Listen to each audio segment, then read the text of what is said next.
Hi everyone, my name's Diabedor, and today I'm going to show you the strongest Rivers of Blood build. Rivers of Blood is a not great katana with a pretty good Ash of War, and if you build for it and use it correctly, you can melt any enemy in the game. If you find this video helpful, please leave a like, share the video, and consider subscribing. It really helps me out. To start off, I'll give you a quick overview of the build and everything it uses. Then I'll give some advice about leveling this build, starting from around level 60 and going up to level 200. Finally, I'll give a brief gameplay showcase where I'll show you how good this build is and how to use it most effectively. First off, we have the stats for this build. This build is optimized for level 125 on a Wretch. This is just because that's how I personally prefer to make my builds, but you can use any class and go up to any level you want. The numbers will look a bit different, but the build will function basically the same no matter what. First off, we've got 50 Vigor. Having high Vigor means you'll have a big health bar, so you won't get killed by everything so easily.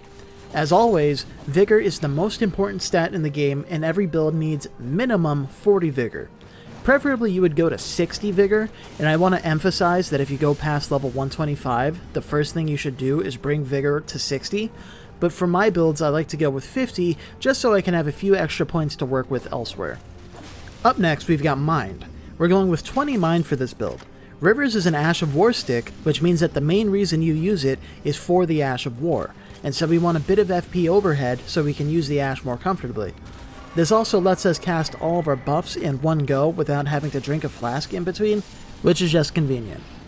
After that, we've got Endurance. Same as Mind, we've got 20 Endurance. That gives us plenty of stamina for using the sword, and plenty of equip load for the armor and other gear we'll be using. Heavier armor doesn't really help you all that much in this game, so Endurance is going to be our second lowest priority stat. Now we come to our damage stats. First off is Strength. We've got 12 Strength because that's the minimum required to wield Rivers of Blood. The sword scales with Arcane and Dexterity, so we're not going to bother leveling Strength because it just won't help very much. We've also got 20 Dexterity for this build, and we'll be using Millicent's Prosthesis for an extra +5 Dex too. Rivers wants Arcane first, then Dex for its damage, so we're going to have higher Arcane in this build. When we go over the leveling guide, I'll talk about when you should start leveling Dex in more detail. We're not going to put any points into Intelligence because we're not using it. Then for Faith, we're going with 25 Faith for this build because it gives us access to a bunch of useful buff spells. You could put these 15 or so points into Arcane and Dex for more attack power on the sword itself, but that only increases its damage by a few %. If we put those points into Faith for buff spells instead, then we can get over 30% more damage just by casting a couple buffs. Side note, most of your damage with any build comes from weapon upgrades and buffs. Increasing your stats does very little for your damage by comparison, so make sure you don't skimp out on using the buffs. And finally, of course, we've got 47 Arcane. So if you're a different class than Wretch, this should be the stat you level up last. Get the minimum 20 Arcane required for the sword, then level up all the other stats to the levels I show in this build. And then once that's done, then you can dump any remaining points into Arcane.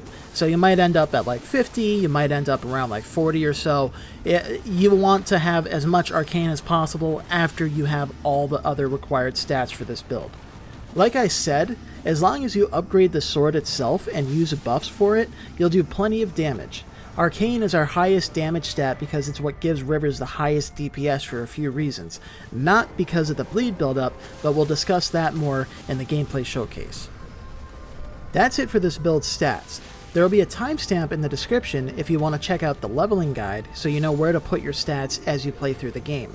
Now let's talk about the weapons, talismans, and armor we're going to use. Our first weapon is Rivers of Blood. That's what this build revolves around, so I don't know. We've also got the Dragon Communion Seal. We're mainly going to use it to cast buff spells, and I chose this one specifically because it's easy to get and weightless. However, because we've got a bunch of Arcane and Faith, we have access to a lot of offensive spells too, and with our stat spread, we'll get the best damage out of them by casting them with this seal. In addition to those, there are a few more weapons in the inventory on the Build Planner website, linked down in the description. Really, you can use pretty much any weapon you want as long as it either has the occult affinity or it scales with Arcane, like the Ripple Blade.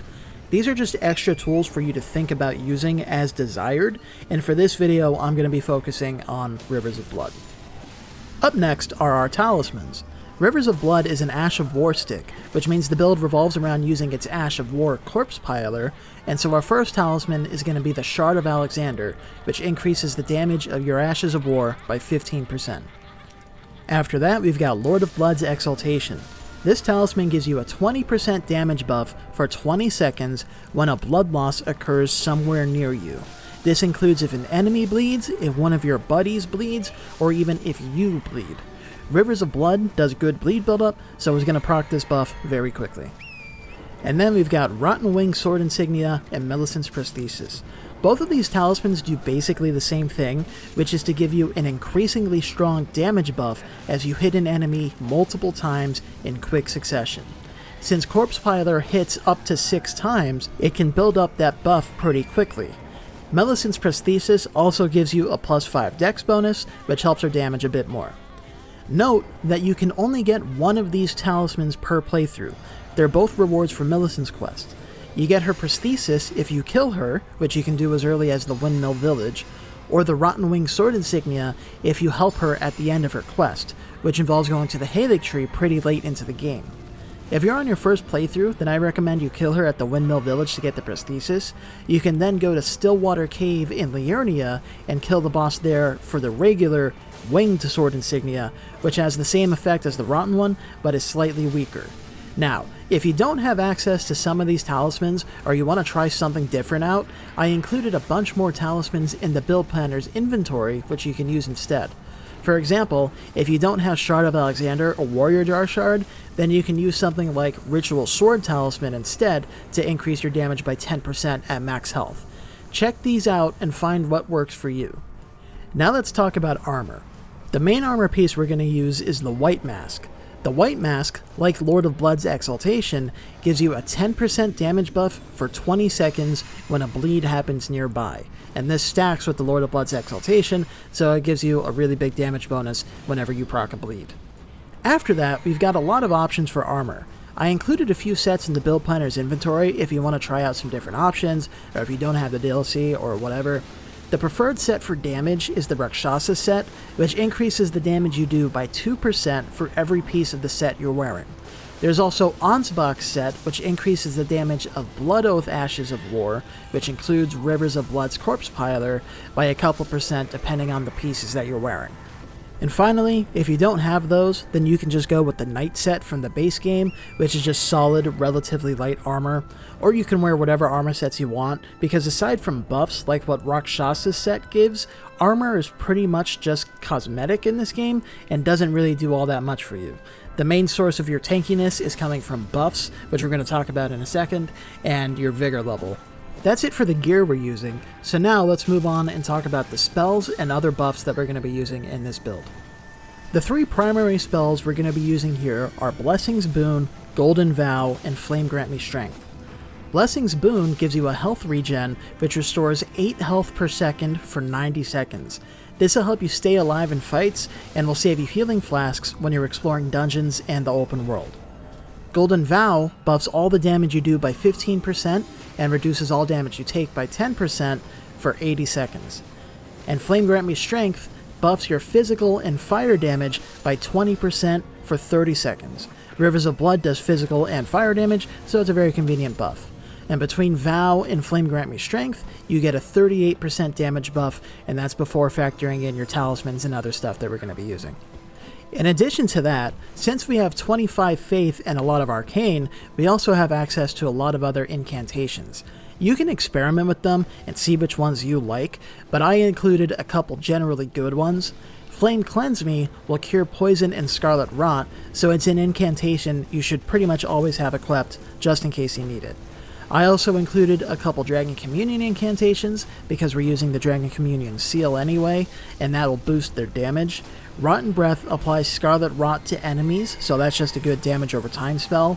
And Dragon Claw just does a whole bunch of damage per hit. You're not going to see me using these spells in this video, but they are good to have, so experiment with them and others and see what you like. Finally, we've got the Crystal Tears in our Wondrous Physic. Our first one is going to be the Opaline Heart tier, which increases all of your damage negations by 14% for 3 minutes. Along with Golden Vow, this gives us a total of 25.4% damage negation before factoring in armor or other buffs. We've also got the Blood-Sucking tier, which increases our damage output by 20%, but comes at the cost of draining our health by 20 points per second. Blessing's Boon helps to offset this a bit, but you're going to want to keep an eye on your health. If you don't have the Blood-Sucking tier because it's in the DLC, or if you don't want to use it, then I put a couple additional options in this build's notes section. The primary alternative is the Thorny Crack tier, which provides the same effect as Rotten Wing Sword Insignia and Millicent's Prosthesis, and is also available in the base game, and most importantly, doesn't drain your health by 20 points per second. That's it for the overview of the build. Now I'm going to give you a leveling guide so that you know how to allocate your stats as you're playing through the game up to level 200. We're going to start off around level 60. Now, again, if you're not a wretch, then your stats are going to look slightly different from this, but this is just a general guideline that you can follow, and as long as you're hitting the numbers for these specific stats, then your exact level doesn't really matter. So first off, you're going to want to focus on Vigor. If you get it to 40 first thing, then the entire rest of the game becomes way easier. You don't need to worry about your damage being low while you're playing through the game, because like I said, most of your damage comes from upgrading your weapons and using buffs anyway. So make sure you get 40 Vigor first. After that, you can get the minimum required Dex and Arcane for the sword. You don't need to worry about Strength yet, because you can just two-hand the sword to meet its Strength requirement. And then finally, once you've got all those stats, then you can get the 25 Faith so you can start using all the buff spells. By around level 80, you should have around 30 to 35 Arcane and 20 Dex. It's around this point where I also like to start leveling Endurance and Mind. By level 100, you should have brought Vigor up to 50. You should also have gotten a decent amount of the Mind and Endurance we're going to use for this build. After this would come level 125, where we'd have the final stats for the build, but I just spent 10 minutes talking about that, so we're going to move on to level 150.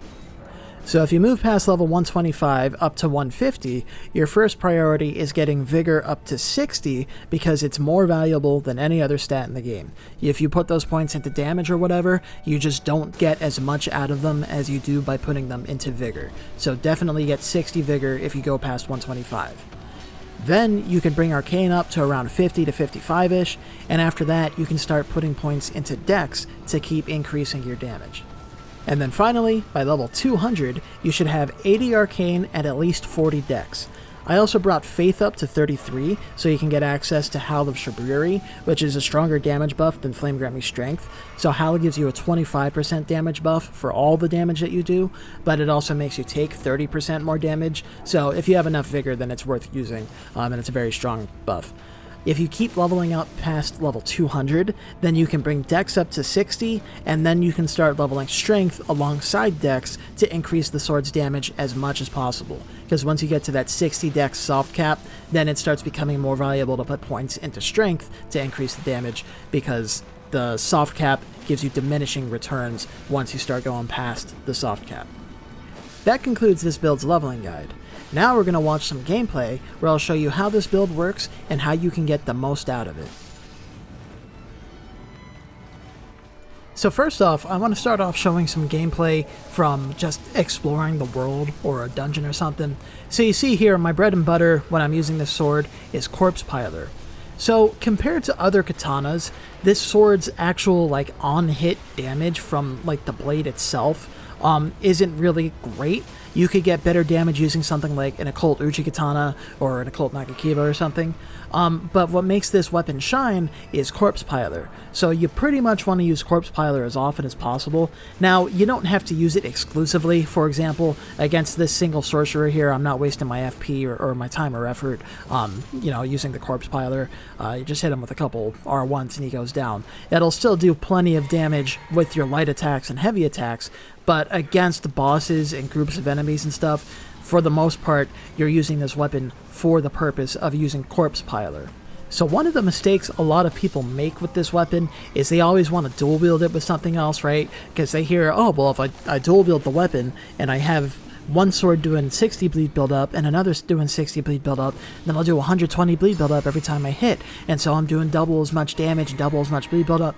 But that's really not the way it works. I'm not going to go into it because I want to keep this version of this video shorter.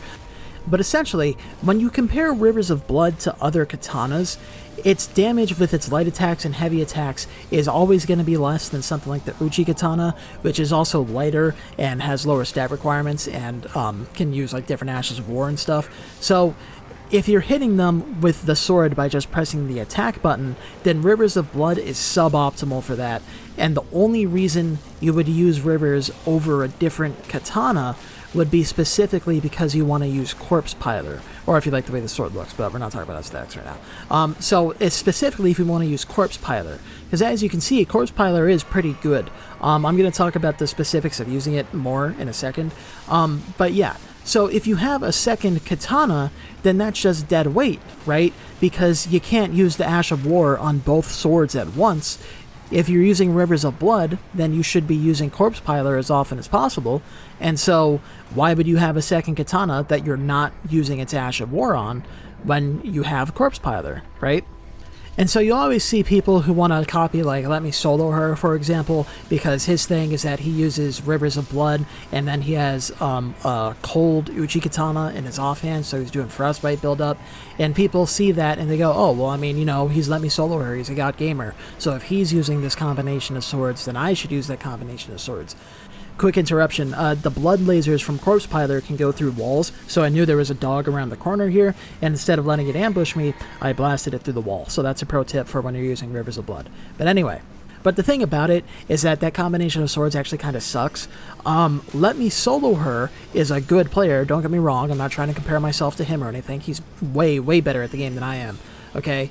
But the reason why he uses those is because that's what he prefers to use, and you know, he's good enough at the game that you could give him basically any weapon or loadout, and he will be good with it, right? He's not good because of the swords are good because of him. And so if you want to get the most out of this, and you know, you're not like some like super high skill player or something, then you really should just be using Rivers of Blood by itself, and you know, again, using Corpse Piler as often as possible. And then, you know, even if you are a good player and, you know, you want to do like optimal damage and stuff, you would still be better off dual wielding a different katana instead of using Rivers of Blood with an Uchi or something. You'd be better off going dual Uchis or a Nagakiba and an Uchi or something like that, right?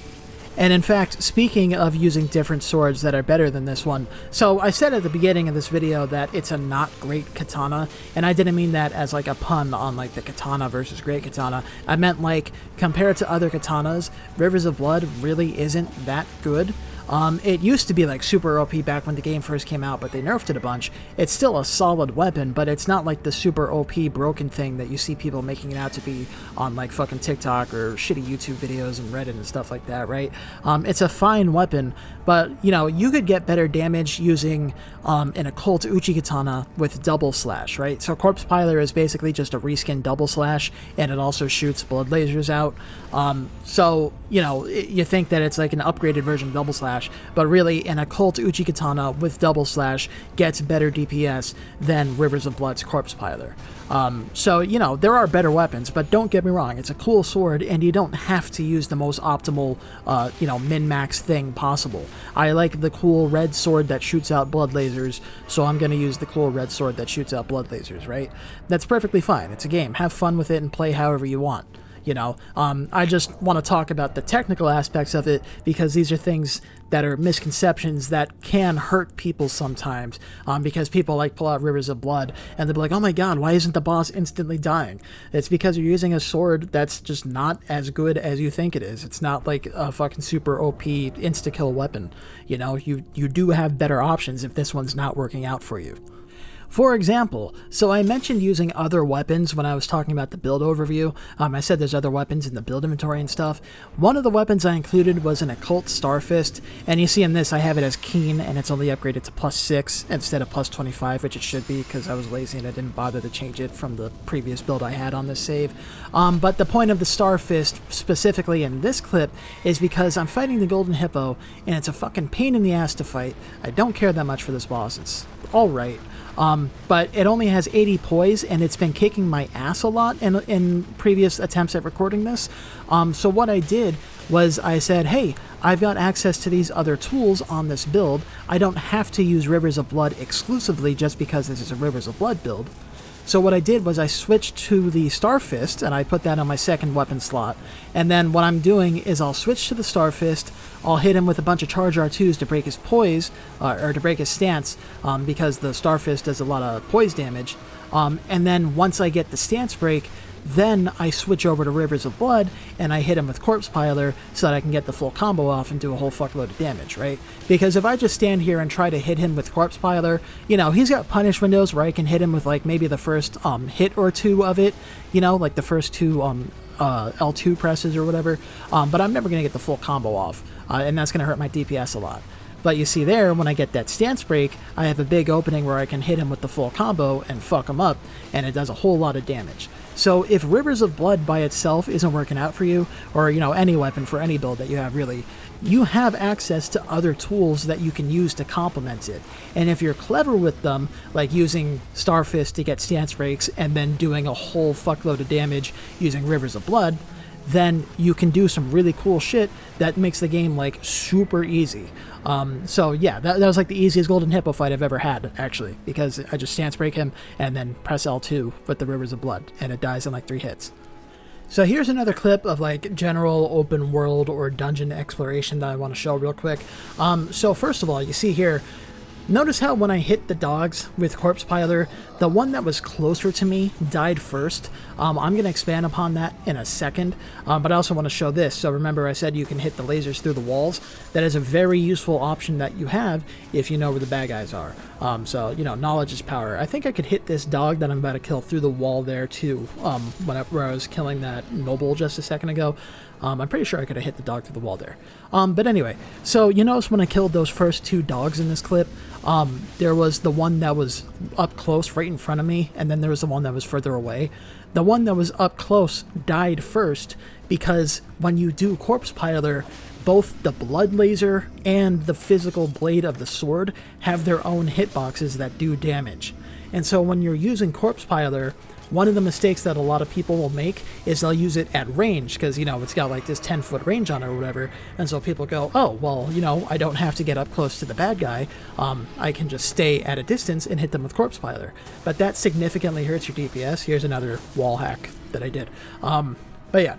So that significantly hurts your DPS because what you want to do is hit with both the blade and the blood laser at the same time.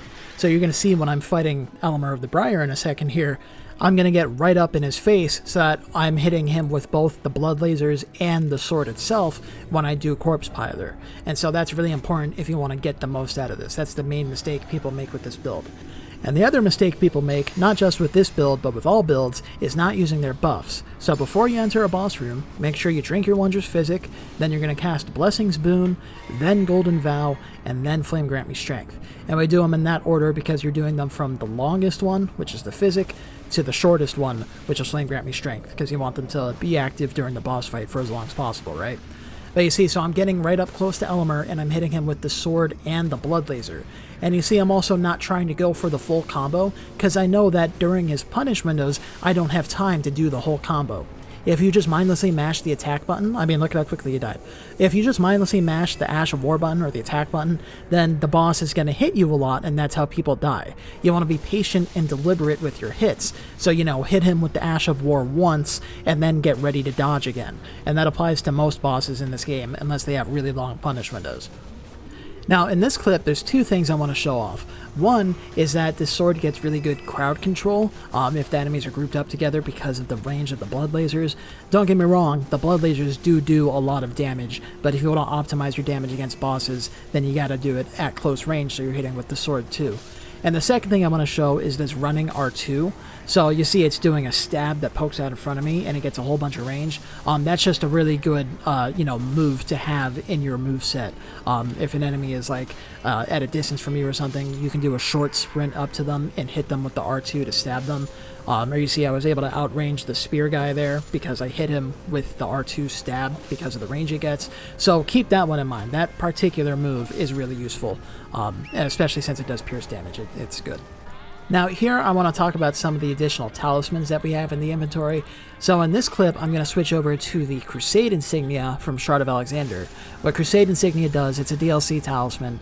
When you kill an enemy, you get a damage buff for 20 seconds afterwards. I don't know the exact number. I want to say it's 20% or 15%, something like that.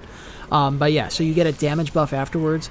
So if you're fighting weak enemies out in the open world, like the Celebrants, or even if you're like fighting a field boss or something, and there's like a deer or a spring hare or a goat or something nearby, you can kill that animal or like a weak enemy or whatever and get that damage buff from the Crusade Insignia and then switch over to Shard of Alexander or whatever and, you know, have an extra damage buff. So I like to keep my builds relatively simple so that people can use them more easily, and that's why we only use like a couple spells and like the Wondrous Physic as our like actively casted buffs or whatever. But if you want to go the extra mile and put in some extra effort, you can absolutely get way more damage out of buffs, and that's how you see people do like one-shot builds and stuff like that, is they stack up a whole bunch of these buffs and then run into a boss fight and, you know, get that one-shot off.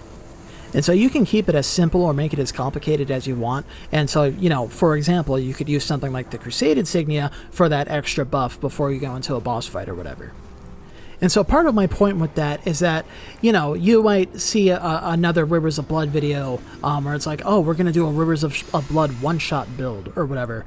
And then it's like, oh my god, how do they get so much damage?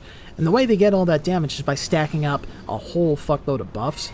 And I don't like to do that with my builds because it's a real pain in the ass to do, because you have to do all this swapping between your armor and your talismans, and you got to do them in this specific order as fast as possible so that you can get like one hit off and hope that you do it fast enough to kill the boss or whatever. I mean, but like even without doing all that stuff, I casted 3 buffs here. 2 of them increased my damage, you know, and look at how quickly I killed that Draconic Tree Sentinel, and he's resistant to fire, you know, a bunch of damage that this weapon does is fire, and yet I shredded him so fast despite him being resistant to fire, because you really don't need to stack up 600 buffs in order to do good damage. So I just wanted to touch on that real quick, because that's another trapping that a lot of people fall into. You know, they feel overwhelmed because they'll see, you know, TikTok builds and stuff like that, where people stack up 600 buffs and then one-shot a boss. And then people will be like, oh my god, I'm so overwhelmed by all this shit that I have to do. And you don't need to do that, you know. You can keep it simple and still do plenty of damage as long as your upgrades, or as long as your weapons are upgraded and you have competently chosen buffs. And most importantly of all, you have good vigor. You need good vigor. That's the main mistake people make in this game in general. And then the final thing I want to touch on here is the fact that your bleed buildup is not where your damage is coming from. So a lot of people have the misconception that when you use a bleed build, all of your damage is coming from the bleed procs, and that's why you see people say like, oh, you need 80 arcane to have a good bleed build or whatever. And that is not true. So this is a bleed build using a weapon that does bleed buildup, and, you know, it's called Rivers of Blood. You think it's based around bleed. But you see here, I'm fighting this full-grown Falling Star beast, which is immune to bleed, so I'm not proccing any bleeds on it, and I'm not even getting the buffs that, you know, come from Lord of Blood's Exaltation, for example, to increase my damage. And despite that, I'm still doing tons of damage to it, because, you know, when you just stack up the multi-hit buffs and Golden Vow and Flame Grammy Strength, and as long as you use the weapon competently, like going for the head here, for example, you still do a shitload of damage. And that concludes this guide. So if you're an astute viewer, or you're subscribed to me, which you should be, you might notice that I had a previous version of this video that is now, I may or may not unlisted, I'm not sure. You know, I don't want to have like a duplicate video if I don't have to, and have like the same thing uploaded, you know, 2 weeks in a row or whatever. But yeah, so I decided to redo this video because the other one was too long and was too much ranting, and it just kind of sucked. So I have redone it to make it shorter. Hopefully that means I will get more views and more YouTube money. Please leave a like, share the video, and consider subscribing if I helped you out, or if you found this entertaining or informative, because, you know, doing all those things really helps me out. My name is Diabedor, and I will catch you later.